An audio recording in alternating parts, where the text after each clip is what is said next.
life is football or soccer. And I was playing all my life soccer, and I was working as a coach. And then I was working here in Switzerland as a professional soccer coach for a couple of years. And of course, I never lost the passion and the love for board games, for war games. And just before getting 50, I said to myself, "Oh, being on the pitch every day is a choice. It's hard, and here in Switzerland we have 9 months of bad weather, a lot of snow, a lot of rain, and I decided to quit the soccer business, which is a shark basin business anyway. It's really a tough business to work in the soccer business. And my wife asked, "Okay, if you do quit your soccer job, what are you going to do?" And I said, "Yeah, I know games. I know how to publish games. I know how to design games. I know how to develop games. And I want to publish games that no one ever published before. And I want to publish games that I was not able to publish while being in charge of Proludo because there was some, yeah, situation was simply different. Um, and yeah, then I created Sound of Drums and prepared my first project, my first product, my first games, which were the games of the series History of the Ancient Seas. Mm. Uh, the series that is containing three base games, three expansions, a deluxe version, and this was our first project. And this is how Sound of Drums started. It's a big history. You've done so much. So focusing, if we can focus on your game. So you mentioned Waterloo, you mentioned Mhm. sort of Stratego and La Bataille de Alstadt. Are there any that stand out? So do you have any favourite games from your past? Do you have any particular areas of interest? I mean, these are Napoleonics. Is it Napoleonics? What really gravitates you towards gaming? Yeah, I think Napoleonics are really what I love the most.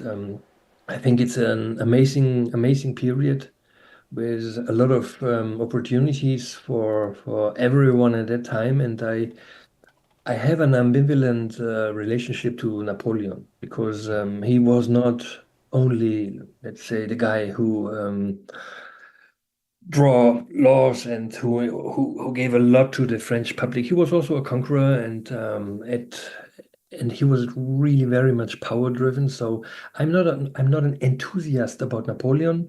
I know about his weak spots, let's say. And yeah, but this period, I really was hooked from the beginning by the Napoleonic period. I do not want to say that I'm an expert, but I read some, and I think my most amazing gaming uh, experiences were with the Labatai series. Yeah. I really want to admit that I love the series, and each game I have at least two copies in my shelf. I simply love the artwork and I love the idea. I love everything about Labatai. Yeah. Um, yeah, it's simply beautiful. And I had the honor once to meet Ed Wimble in Eindhoven in the Netherlands. There was a big show, and I were presenting together with a friend La Bataille de Mont Saint-Jean, which was just published at that time in 1991 or This is our first 1992. first edition. Yep. Yep. Yeah, It's up here it somewhere. was simply really an amazing gaming Yeah. experience. Yep. Yeah. Look, that actually, La Bataille de Montsaison was one of the games. There was two games that motivated my channel to run. The first was 3 Days of Gettysburg, and I did a couple of Uh-huh. videos and then did nothing more for a couple of years. And then when I started playing La Bataille de Montsaison, it felt like an epic gaming experience that I just had to capture on video. And so that's when I got Yeah. this channel up and running, and that motivated Uh-huh. my channel. Yeah.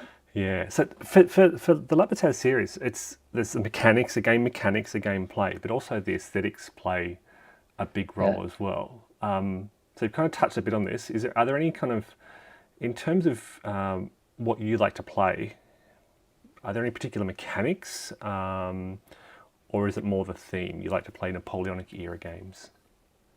I mean, there are two things. First of all, for me as a gamer, why do I love these boxes full of cardboard? Why do I love them? Because they tell a history.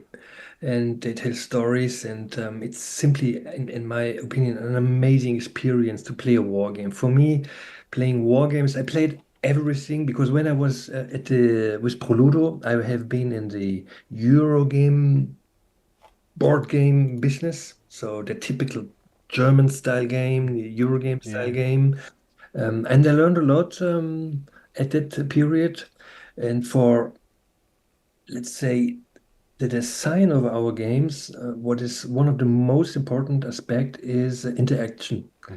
Um, you remember these old Monster War games when you do your turn and you do your movement for an hour or for 90 minutes, and your opponent is sitting there and he's watching and he's maybe reading a book or Yeah. he's having a drink or a smoke or whatever. I think I loved it at that time, but today I would not play a game like this again because I really appreciate interaction.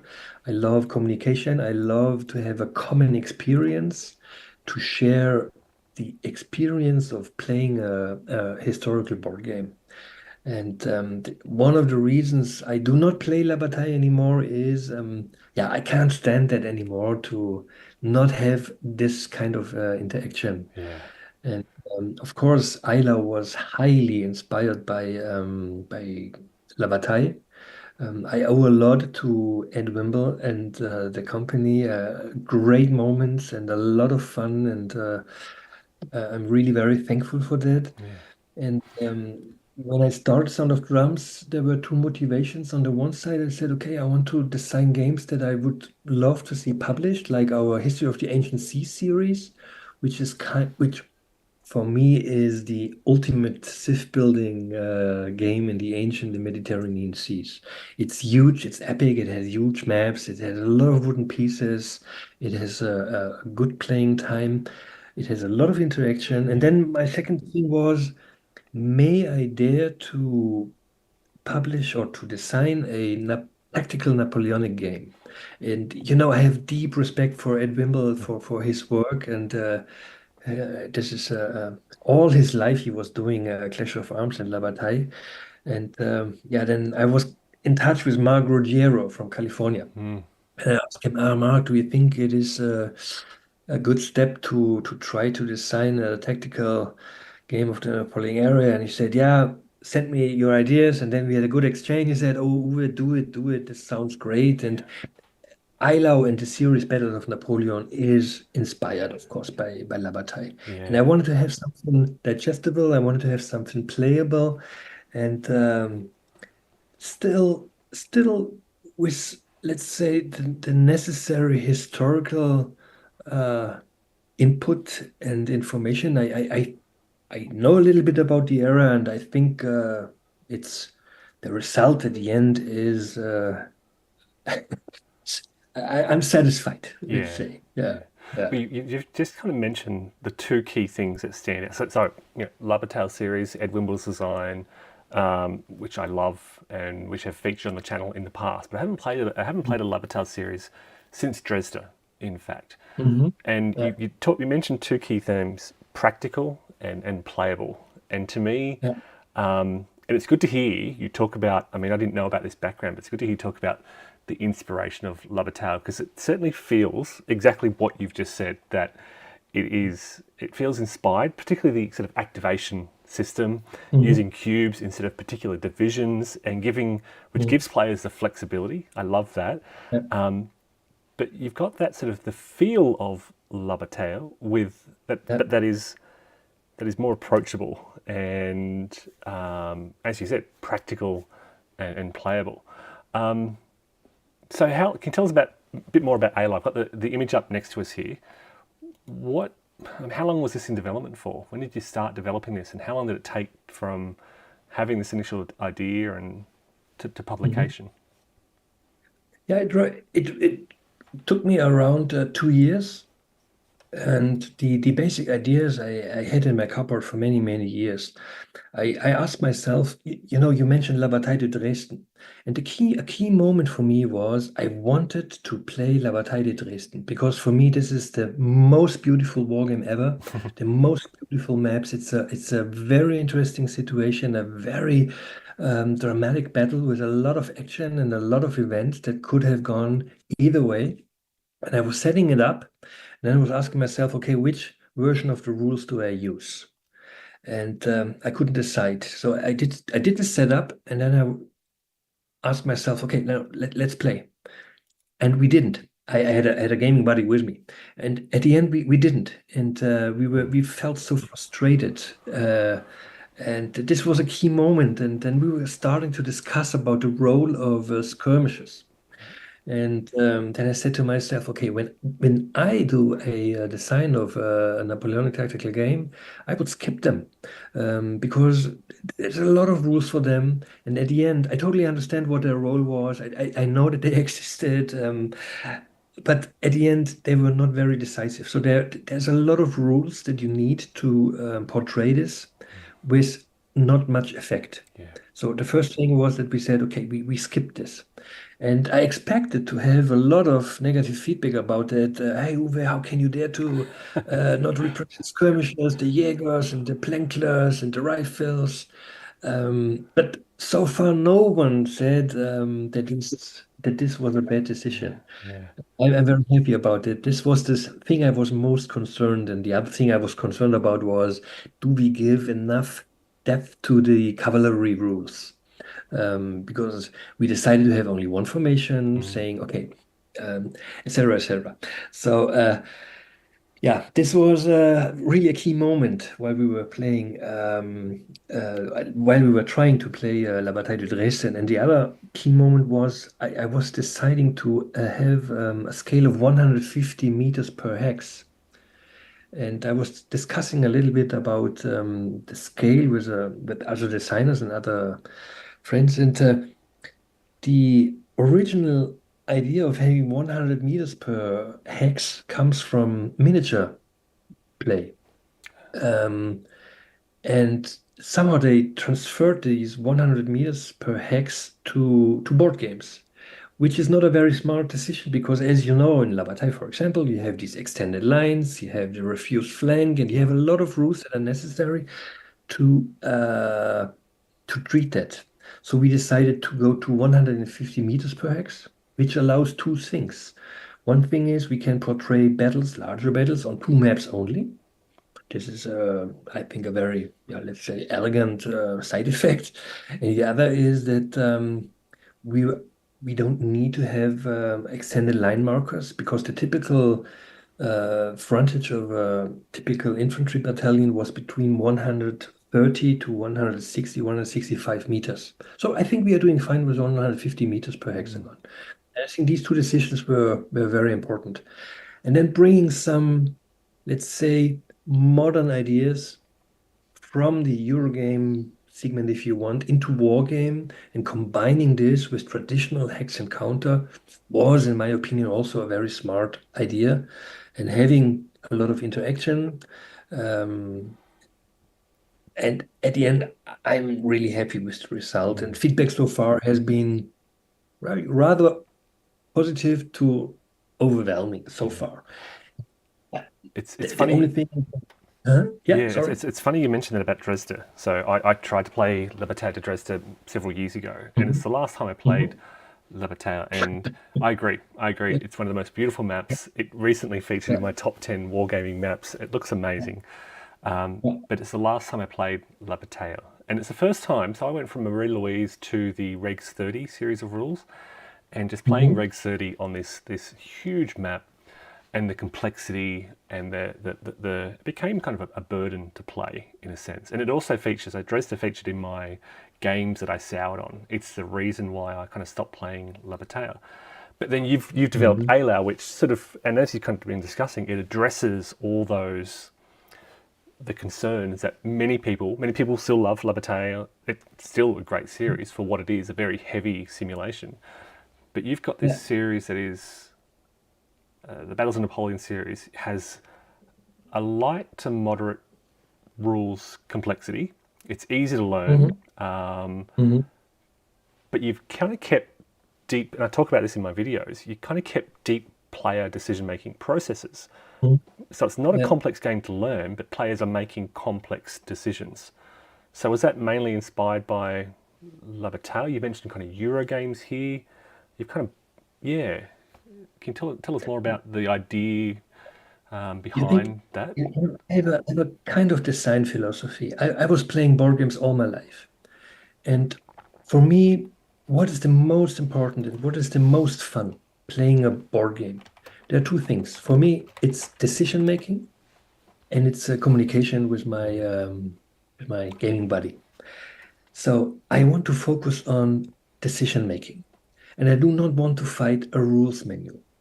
And I know that you need to find a line between, let's say, a fun game. I would rather say enjoy a game and not fun game. And you need to find some historicity to, let's say, have a standing that is saying, okay, this is a war game. This is a solid war game. He knows what he's talking about and he knows what he's doing. So I wrote extensive design rules notes in Eylau. And I explained, I think every aspect of the game. I explained why did I do this? Why did I choose to skip skirmishes? Why did I decide to have only one formation for cavalry, for example? And I think I know what I'm talking about, and I hope that gamers out there agree. And in the design philosophy that I have is these war games where we have very complex and very long procedures and mechanisms to decide, let's say, about weather. For example, the really beautiful Winter's Victory, a beautiful masterpiece of Eylau by New England Simulation. They have 6 or 7 pages for weather. They have the direction of the wind has is affecting moral of individual combat units, and I think this is just overdoing it. So my design philosophy is give the players easy mechanisms, easy to remember procedures, and combine 4, 5, 6 of these mechanisms that are easy to remember into a complex decision-making situation and challenge and focus on gaming. You will also note that what we try to do is minimize the number of charts and tables. You only have one sheet that was also one of the design challenges in I'm also a gamer of operational combat series. And when I was starting to design ILO, I took Case Blue, or I don't know, I don't remember which one, and I counted the number of charts and tables that you have in the operational combat series system. And I think I found 26 charts and tables you need to play the game. Yeah, And that's I love OCS and I love Labataya. I love, but I think these times are over, and I want to focus on the action on the map. yeah, And if I force you to have you to reference to 5, 6, 7, 8 charts and tables all the time, you are not focused on what is happening on the yeah, map. And at the end, I think that this decision and the gaming experience should be elegant and you should have fun because you're really focused on what is happening on the map. And normally, each of the rules are so streamlined and the procedures are not complex or complicated. You really do not need to reference to the rules menu. I was at a game show in Italy just recently, and I was demoing Eylau. I was explaining Eylau in, let's say, 15 to 20 minutes. Then we started to play, and we played, and we continued to play. And sometimes, of course, the gamer had a question, how did this go, etc., etc. But we were playing, and when I was in Modena, the show was for 3 days. In 3 days, we had 4 grand battle scenarios played within 3 days. And this proved me that we were really actually having action and play. Yeah, Yeah, this was my design goal. I think that'd be very widely respected. Can you tell us about the order system? Because this is really, I don't think I mean, this is again my perspective. I don't think I've encountered something like that before. So you've got the combination of the orders system with, which is blended with initiative system, which is blended with the army fatigue system. So what inspired that? Every formation Yeah. here, every formation in the game has to have an order, which dictates what they can do, and it shapes initiative, and it removes army fatigue. So what drove that? This was driven by playing a lot of Lavatai, playing a lot of OCS, which was fun, but these games become wild. So in OCS, you have a lot of freedom. For example, you can stack up to, let's say, 10 battalions of assault guns and create a monster stack, and you can do really wild things and fun things in OCS. And in La Bataille, while I was still playing La Bataille, battles sometimes became a little bit wild. Yeah, And the thing was that you were moving all your army, you were removing all your battalions, and you brought them into position everywhere, and you were fighting on all of the map. You had these fights, and it didn't feel right yeah, anymore. And I was reading a lot of accounts, and I was trying to understand.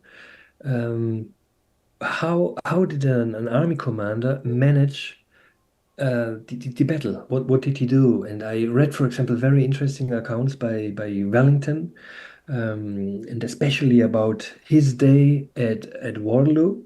What was he doing all day in Waterloo? And he was focusing um, in certain periods on a special spot on the battlefield. For example, he decided and he ordered single companies to be sent to Hougomont to reinforce Hougomont. And at the same time, on his left flank in Frischemont, what did happen there? He could not influence anything there because he was focused on Hougomont right at the time.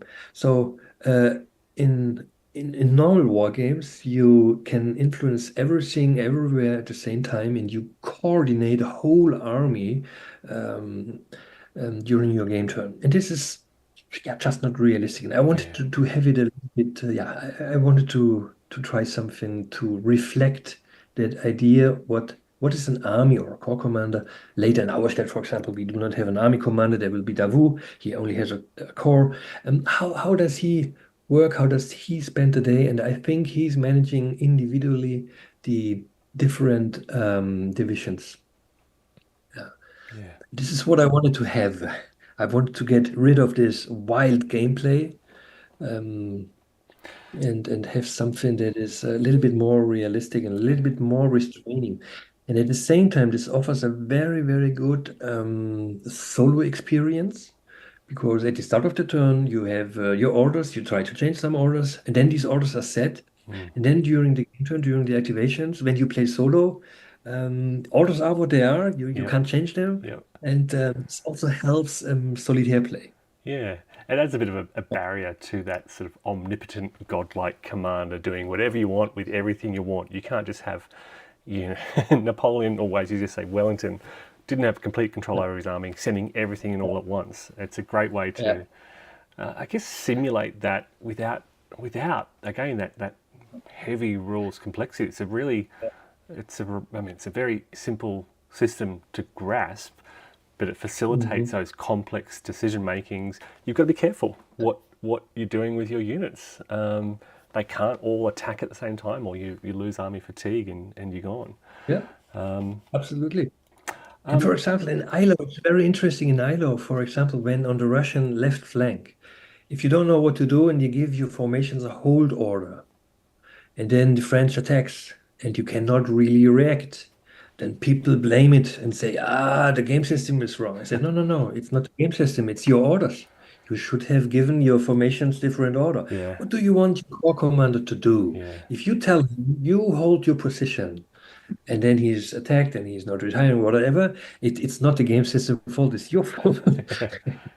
What Yeah. about? Can we talk more about sort of the process in designing this? What barriers as a designer and a publisher as well?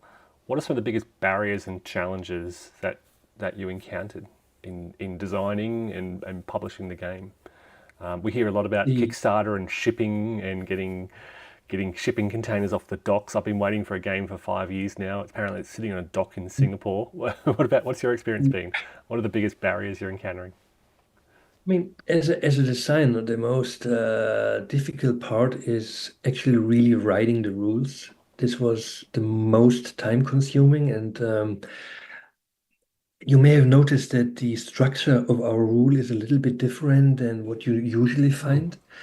I'm really very ambitious as far as rules are concerned, and I have to admit honestly that I'm not 100% happy with the existing rules or with the rules that you find in the box. That's why we have the living rule version 1.4, which is hopefully the final version, which is now in the works.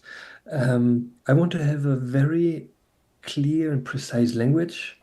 I do not repeat any rule throughout the rules menu to shorten text.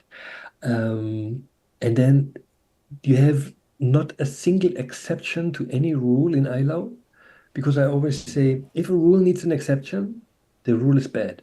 So you need to find a better rule that is coming without exceptions. Because as a wargamer, you learn a wargame. It's already hard to learn the rules. And the next step is they ask you to also learn and remember the exceptions to the Yeah, rules. yeah, So my design goal or my rule writing goal was to have it really understandable, simple, and no exceptions, and no very exceptions. being be precise. Can we make that a motto of game design? No exceptions, because it's a personal personal frustration of mine, and it's the most common thing I forget. Yeah, I think many people forget. It's yeah. exceptions. You can do this, this, Yeah. this, and this, except for this particular unit or this formation. Yeah, Yeah, yeah, yeah. So this was really a tough challenge and a really time-consuming task. And as you know, I'm not a native speaker, so I think that my written English is decent. It's okay, but of course, I needed to work with native speakers, and sometimes they need to ask, what exactly do you want, and why do you not describe it in a more narrative way? And I said, no, I do not want to have it as prose. It's a rule, it's a technical style instruction. It should be very short, very precise, no blah, blah, blah. For blah, blah, blah, we have the sign of notes and we have examples, but the rule needs to be very precise. And luckily, I met Carl Parody, who mentions in every second phrase that he's an engineer. And being an engineer, he's the perfect partner for that because he is really precise. He's very sharp in his wording, and he was very helpful. yeah. And I can't thank him enough for helping me with Eylau. So And the Carl is designing the Battle Commander series. I want to ask you a few questions about that in just a moment. yes, But yes, before we get into that, look, we're about halfway through. There are probably many people who don't have a copy of yeah. Eylau. Is there anything you can do to help with that? Yes, I would love to give one copy, a giveaway of Eylau 1807 to one of your followers, to one of your subscribers. This would be a big pleasure for me if you can work out somehow Yep. to find the right gamer who has not yet Eylau in on his shelf and hopefully on his table. I would love to sponsor one copy of Eylau as a giveaway. So, folks, we might. Sound of Drum, Sound of Drums is going to be giving away a copy of Eylau 1807. Wise Guy History will pay for the shipping anywhere in the world.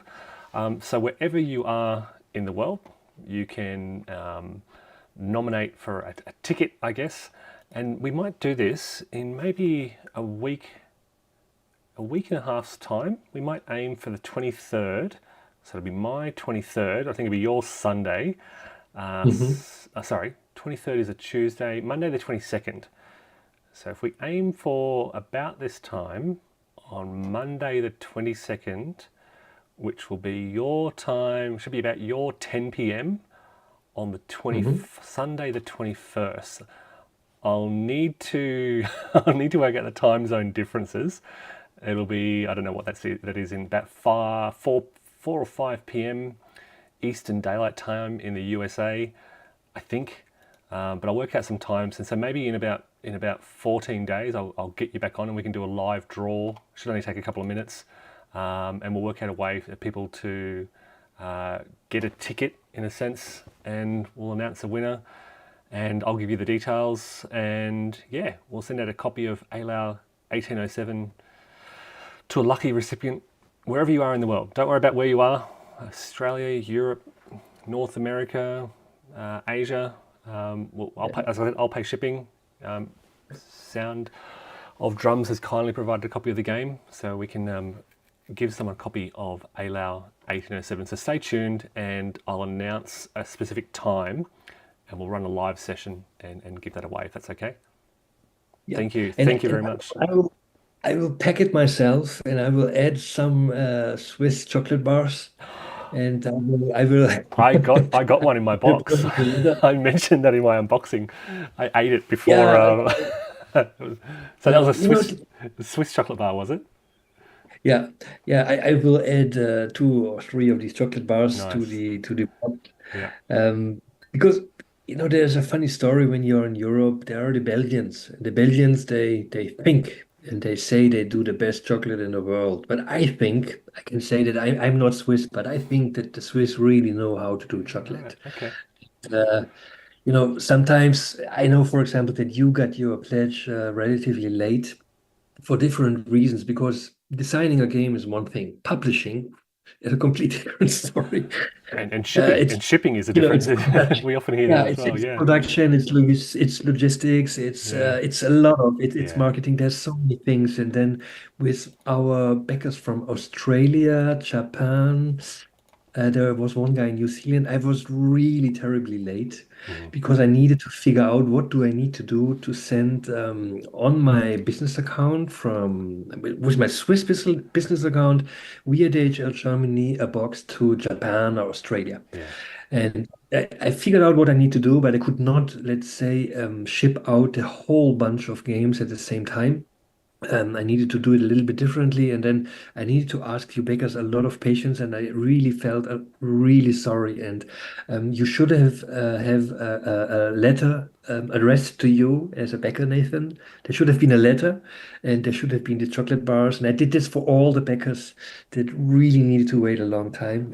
I don't think Yeah, it was. I don't think it was that long. I don't remember. I don't remember it being that long. Maybe a month or two after the USA. but But look, my this ambition. is small. Look, everything's relative. Like I said, Yeah, I've been waiting for 18 months for a certain game that I kickstarted back in 2019. That apparently yeah, it was produced over 2 years ago. It's been manufactured yeah, and boxed up and in a shipping yeah, container, sitting on a yeah. dock, I think in Singapore for 18 months. So everything's relative. A couple of weeks, I Yeah, don't think people mind. Yeah, look, it's everything's. I think it was Yeah, pretty but quick it was considering. it was not my Yeah. ambition. My ambition is different. My ambition is that I want you to be happy. I want the backers to be Mm, happy. They support the project, and then another very important issue is you need to communicate. And mm, very luckily, I found Andrew, who was just joining the team, who's just joining the team of Sound of Drums now for communication, helping to reply to comments on Game Found, on Board Game Geek and mm. such. And my ambition was a little bit different. We produced the game, we have the game in stock, the game is shipped out, etc., and everything is perfect. We are living in this bubble world. um, and I was not happy with all that myself. And this is why I wrote these personal letters and put some chocolate bars into the boxes, or No, many of the boxes. it was a pleasant surprise to get that chocolate. So thank you. So this is the game. This was the game found page for just for those viewing online. This was the game found page for Eylau 1807. This is on Game Found, not Kickstarter. So you've got You've got Battle Commander Volume 1. Before we get to that, I do want to talk about this in a moment, but you mentioned, so on Board Game Geek, it suggests that Carte Bras is the second title, but you mentioned that Württemberg, 1813, is Yes, going to be Volume 2. Can you tell us a bit about that? How's that coming along? yes, it's like that. That my personal most favorite battles are the battles of 1815. But I know that there are many gamers that say, "Oh, again, a game about Waterloo and Quatre Bras and Ligny. We already had that." And a side note, I do not understand that because there are not that many games about Waterloo or Quatre Bras published in the last 15 years. There is, of course, La Bataille. Then there is the very, very nice series by my friend Walter Fajdowski, the Eagle series. And then I start to think, what else is there that has been published about Ligny, Quatre Bras, and Waterloo the last 15 years? There's not so much. But anyway, some people say, Waterloo we had that, Quatre Bras we had that, and okay, I agree. So my idea was, as I really want to publish the 1815 battles, to give a second battle in the box, like Wartenburg, 1813, which has never been published before. A very interesting situation with a huge coalition force crossing the River Elbe uh, and meeting a small French corps consisting of an Italian division, a Württemberg division, and a French division in a very good defensive position. And so we will have a double feature with two games in one box. I admit I don't know And, anything about this battle. So, you see, yeah, so 1813, you say? yeah, Okay, Wartenburg, Württemberg, 1813. 1813. Excellent. Yeah. So I try to satisfy both parties, and of course there are the fans of the 1815 battles that say we cannot have enough battles games about Waterloo. We cannot have enough games about the Bulge is the same Battle of the Bulge. They're You can never have too many. and there will be more games about the Battle of the Bulge, and the Yeah, same about Gettysburg. We will have yeah. more games about Gettysburg, and we will have some games about Waterloo. I'm quite sure. So I try to make happy everyone with doing a double feature. Yeah, And nice. then after that, what I would love to do is, so far feedback has really been very, very positive and very friendly, and many people are happy with the game after they have played, and they ask me, "Oh, what will be the next volumes?" And then I always asked, "What battle would you like to see?" And I did not design that game series for me or for myself, Yeah, but for the community. And I yeah, would love to share the passion with the community about yeah, the Napoleonic era. And I have prepared many order of battles, Aspern, Essling, Borodino, Austerlitz, Albuera. And after Quatre Bras and Wartenburg, nothing is written in stone. And I hope to get some feedback and to get some suggestions. And the nice thing about the system with the activation cubes is that you can do a lot of really nice things with them. For example, the very badly coordinated performance of the coalition army in Dresden on the first day. It's really difficult to simulate it. But with the cubes, yeah, it's really nice to yeah, model it because you have green cubes for the yeah, Russians, you have dark blue for the yeah, Prussians. You can somehow manage the number of cubes, yeah, etc., etc. yeah, So nice. the cubes allow to give to many of the battles of the Napoleonic era a unique, let's say, this unique aspect that you will need. Yeah, For example, in Albuera, we have that thunderstorm, that rain. Yeah, what you can do is add a cube, a blue cube, for example, or a light blue cube that is representing a thunderstorm and yeah, turn us nice. over. That's cool. Um, so this system with the cubes, I'm really very happy. Yeah, yeah. Look, and I love it. And as a solo Yeah, gamer in particular, so one of the things I love yeah, about Labatale is the chit uh-huh, activation system. I like chit activation systems work really well for solo games, and you've kind yeah, of taken that to another level with the cube activation system. It's kind of yeah, gives you that. It's a restriction, and particularly as you yeah, mentioned with Dresda, it can restrict your choice while still yeah, giving you that yeah. choice, that freedom. So let's play history is asking, have you ever thought about delving into the Republican period? Into the yeah. Are you The inviting mistake. suggestions? for the next time. Yes, yes, yes, absolutely. For example, there's a battle close to my place, in Zurich. There have been two battles in Zurich, which is 70 clicks from here, to huge battles. And then I realized that I did a mistake. I called the series Battles of Napoleon. And then already in the second volume, we will have Quatre Bras, where we have Ney and Yeah, Wellington and no yeah, Napoleon, and we have um, on the on Wartenburg, there's Napoleon far away. So somehow I will need to explain that even if the series is called Battles of Napoleon, we will have battles there where we'll have no Napoleon. Yeah, yeah. yeah, And that's also something very interesting. In the Republican era of the French Revolution, there have been a lot of huge battles and a lot of very interesting battles. Yeah, I have them also on my screen. Yeah. So to long story short end, so it's totally open, it's not written in stone, and I hope that I get some feedback of gamers and some tendencies. I know, for example, that some gamers do not like too much the battles on the on in Spain. I like them a lot mm, because of the mix of nationalities that you have in yeah, these armies. yeah, Portuguese, you have Spanish, you have Hanoverians, you have English, you have Scottish, you even have an Irish battalion, yeah, and French, Hessians, dot, dot, dot, dot. And I love this theater of operations. But yeah, we will see. yeah. So, Nice.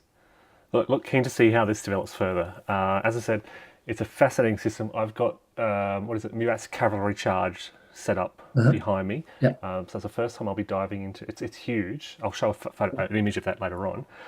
So I've got up here. So this is the I've got on the live stream the game fan pages. You've got upcoming Battle Commander Volume One, yeah, Napoleon's Italian Campaign. Can you tell us a bit more about this series? yes. Um, It was not intentionally that the next project will be again a Napoleonic game subject, but when I got in touch with Carl, the reason why we got in touch was not that he is going to help me with the development of Eylau. This was the second step, but he got in touch with me and said, I have a concept here, I have a design here, which might interest you. I saw what you were doing with History of the Ancient Seas. I see that you have a very high standard for production quality, and I'm looking for a publisher who has this production quality standard. And then he, yeah, suggested this concept to me, and I was hooked from the very first moment for a couple of reasons. Not only because it's Napoleonic, but I think that the market is ready, that we are living in a new age, in a new golden age for strategy games and war games. And I think that we should try from time to time to have new approaches and completely new ideas. And for example, the concept of a Carl is, let's say, card driven in a way. And you do not have hexagons and you do not have cardboard counters. Instead, you have these Kriegspiel-like wooden pieces. Yeah, Now, the purists of Kriegspiel will say, Uwe, you are talking nonsense. It has nothing to do with Kriegspiel. I know that. I totally understand. But I just say it's something completely new. yeah. And I think to broaden the market, to open the market. And I think that the market is ready. We need to try new things and other things than our. I love Hex Encounter. I'm a pure Hex Encounter guy.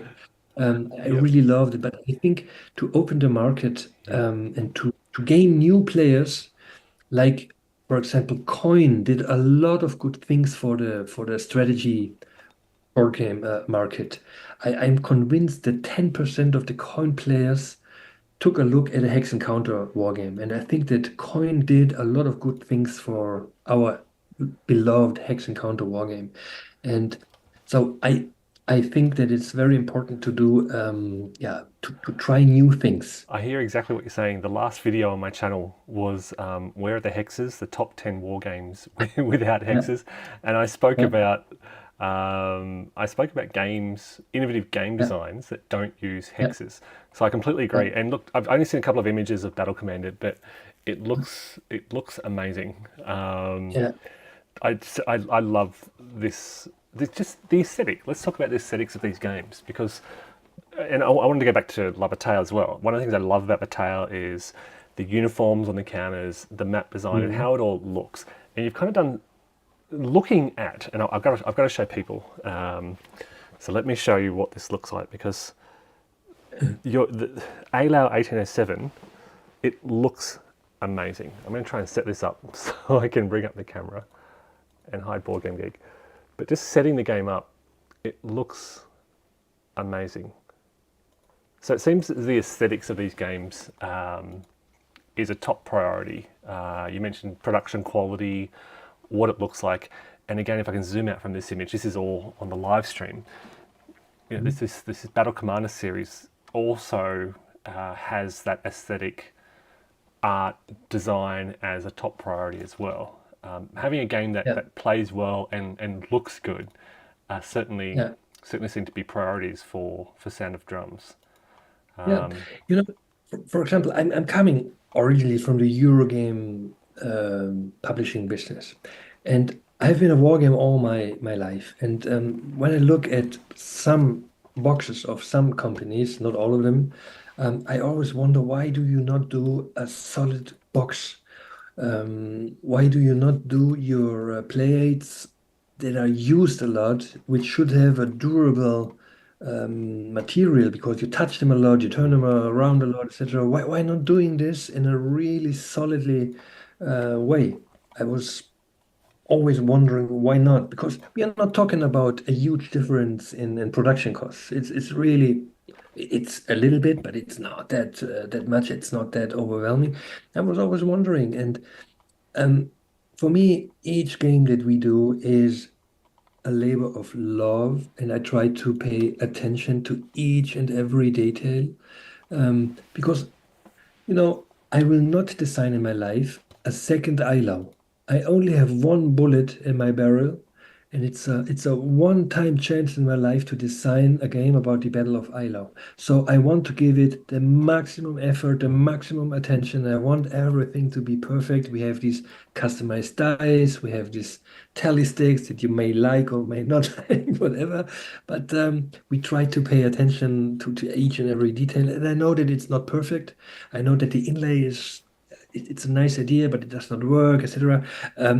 But I think that passion for what you're doing for each project is very important. Then I talked to Carl, and then we were talking and talking, and I realized that he is very, very passionate about this game concept, and I'm very passionate about giving a maximum possible quality to the product. And then yeah, we connected. And and what is also very important, I believe in series, because as you know, learning a game is time consuming, it's challenging.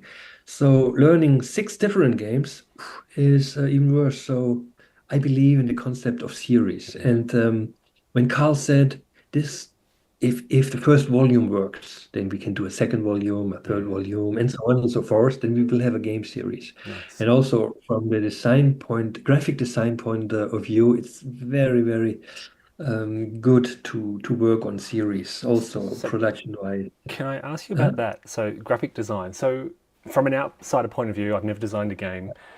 Yeah. You've got Mark von Marschall as the artist for Battle Commander. Uh, Yeah. who was responsible for the art? Were you the artist for Eylau? No, And no, no. It's also Mark from Martial. okay, it He's was. I see it now. Yep, sorry. So how do you work with yeah. artists? Do you have an in-house artist, or do you employ artists to work on these games? How do you find artists? Is that something the designer of a game is responsible for, or is Sound of Drums responsible for that? And Yeah, it's like this that when I started Sound of Drums, I was looking for an artist who believes in the vision of Sound of Drums. Mark got in touch with me. We had a call, we had a talk, and since then we are like twins. We are working together yeah, night and day. And he, for the moment, is doing all our artwork. This cannot be, and he knows that, a solution for the future. We will have other projects where he will co-work with other graphic artists. We have a project in the pipeline which is a little bit different. It's, do you remember, Nathan, that the movie The Great Escape? Yeah, yeah. Is this movie known in your Oh generation? yes, yeah, yeah. I've shown my kids The Okay, Great Escape as well. My kid, okay, okay. yeah, my kids, they're gonna go. Yeah, both of them will Okay, know. we're doing a game about this topic, Nice. a cooperative game. Yep, yep. Um, this topic, and I really love the topic. And Yeah, then we will we hired an additional graphic artist for this because for this game we will invest a lot of money into graphic design yeah, because it's worth it and it needs to be really outstanding. It needs to yeah. be different. Uh, and one graphic artist, Mark, he has a lot of work with us because the Napoleonic series, then the series of Carl, and then we just finished a couple of days ago the artwork and the printing files for this game about the Mm, French Revolution, Patriots and Traders. And I have a pre-production sample here, and this is also an incredibly nice game. Um, and as the day has only 24 hours and Mark has family and such, we will, yeah, as I said, we will hire um, more freelance graphic artists for our future projects. nice.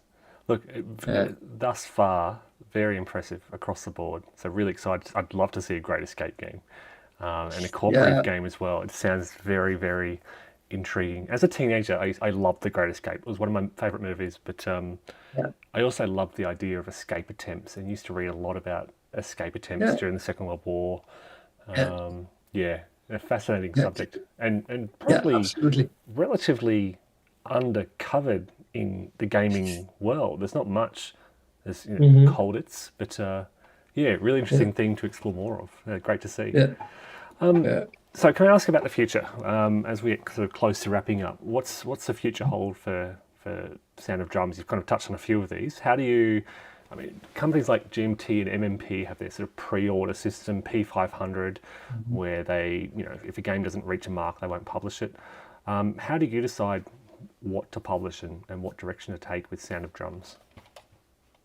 So we have a project schedule which is filled until 2030. So we have Sorry, many projects. 2030. 30. Yeah. Wow. So we have many projects in the pipeline. Yep. For the moment, we have these traditional hex and counter war games like Eylau and hopefully coming more. Then we have the Battle Commander. And what I try to do is prepare, if you want, the base and then have titles that could reach a broader public. Like, for example, we have a very interesting concept, a solitaire game about Operation Valkyrie Mm. or Valkyrie, Yep. um, Stauffenberg, Mm. which is a very interesting topic as well.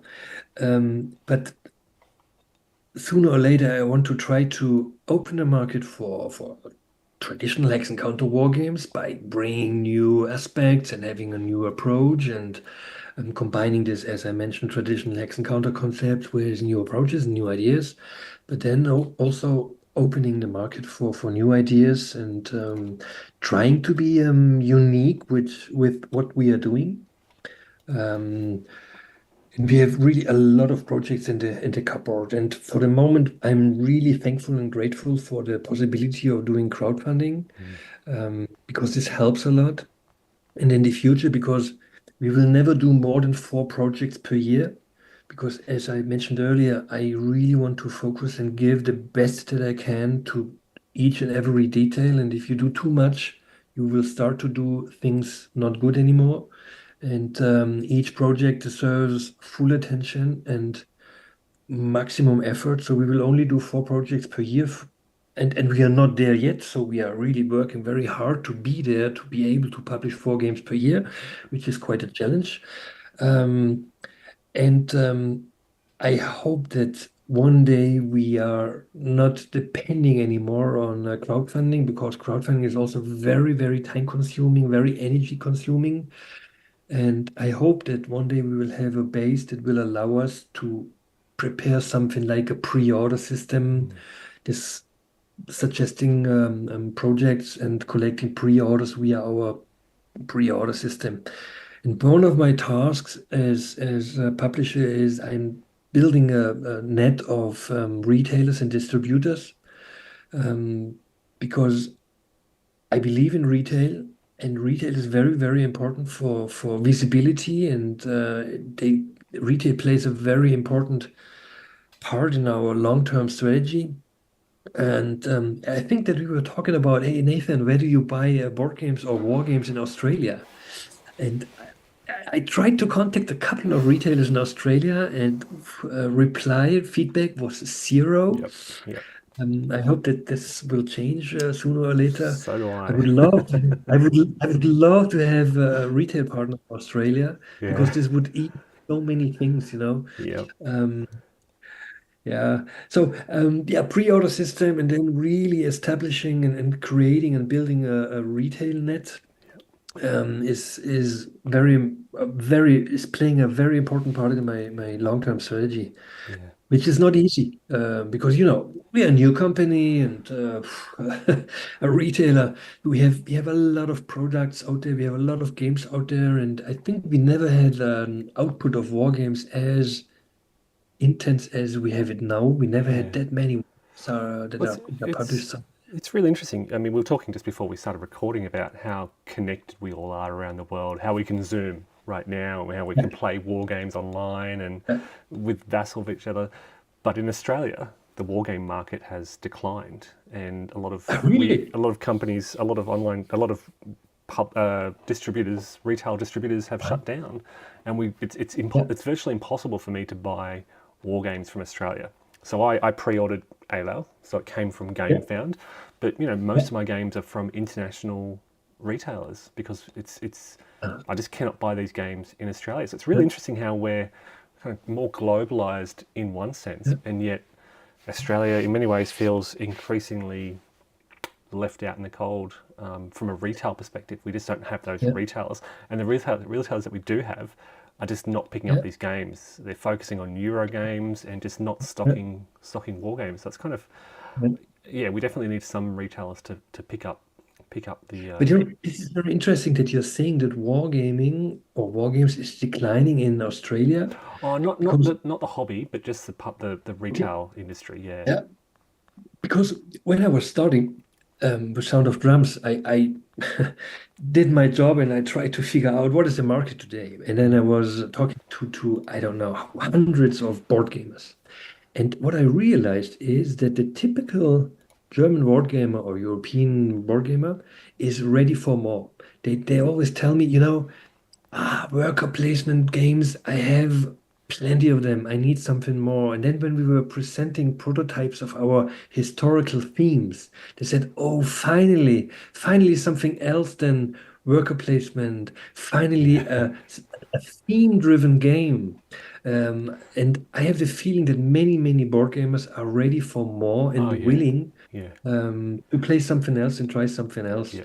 And I thought that maybe this is the same in Australia. Maybe this wave will come later Yeah, I think no, I when think it gamers is. are, I agree. yeah, I think people are keen. yeah, Look, there are so many war gamers in Australia, and we all yeah, buy games. It's just hard to yeah, get, and it limits what we buy because every time we buy a game, we have to buy from overseas, and we have to pay international shipping costs, and that's yeah. the cost of a game. And I see these Mm. international markets, and sometimes I'll get an ad. Like yesterday, for example, there was an ad for Target and I thought, oh, that's a cheap game. And then I realized it was an American ad. So, you know, it was like four times Yeah, the cost. yeah. Look, getting off track, but look, I want to start to wrap up. Thank you so much for joining us. Thank you. If you've missed the earlier announcement, Sound of Drums are going to be giving away a copy of Eylau 1807 to anyone in the world. We'll do an announcement in about a week and a half's time, so I'll set that up on the channel and we'll figure out a way to do that. Anywhere in the world, wherever you may be, Sound of Drums will be giving away a copy and I'll organise the postage cost for that myself, so you won't have to worry about any of that. Look, thank you so much for coming on. I want to wish you all the very best for the future of both your game designs and Sound of Drums publishing. I really have great admiration and respect for your design philosophies. I think it's great for the hobby. I think it's very innovative, and it really speaks to a lot of what gamers desire. Look, I'm a Hex Encounter gamer, but I love the innovation. I love the creativity, and yeah, very keen to see more of it. So thank you so much for coming on. Thank you for your time. Very much appreciated. And yeah, again, best wishes for the future. Yeah, thank you very much, Nathan. It was really a pleasure to talk to you, and thank you very much for inviting me and taking the time to talk with me. I really appreciate it, and I hope we meet someday soon, When I maybe in come to person. Switzerland eventually, when I bring the family Yeah, over to when you come to Switzerland, yeah, it'd be Switzerland. really Yeah, nice. no, absolutely. Yeah. Okay. All right. Thank you. Take care. Thank you Thank very you everyone for much. tuning in. Take Yeah, care bye all. bye.